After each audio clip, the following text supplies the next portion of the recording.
Let's talk a little bit about hedge funds. I love talking about hedge funds. I love talking about fees because there's this shift happening where all of a sudden management fees, which are fairly controversial because they're not based on performance, Bob, as you know, they're no longer going to be treated the same way from a tax perspective, and investors may be having yet another reason to avoid hedge funds here. No question that's the case, the returns alone. And hey, let's talk about the level of fees. Yes. In my view, no one's worth 2 and 20.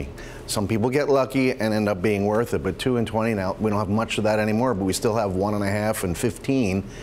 They're very, very big numbers, and so we shouldn't feel too sorry for people who have the ability to pay those kind of fees. Well, and one of the big questions in hedge funds and private equity has always been, as these funds have gotten bigger and bigger and bigger, the management fee is a not insubstantial amount of money, right? And so the idea of it is like, look, you just keep the lights on with this money, but if you're getting a couple $1 billion in fees every year, you can keep some pretty nice lights on. I don't disagree with that. It's a great place to have gone. But interestingly, I was talking to some people yesterday who say that the perception is so negative about hedge funds that it actually makes them more interesting now. Because now they're smaller, it's easier for them to function better, and everyone hates them and thinks bad things about them. So there is that. I don't disagree with that, but they've got to show the returns. Right. Now, some have. I don't want to throw everybody under the bus, but the industry as a whole has not done what it's supposed to do.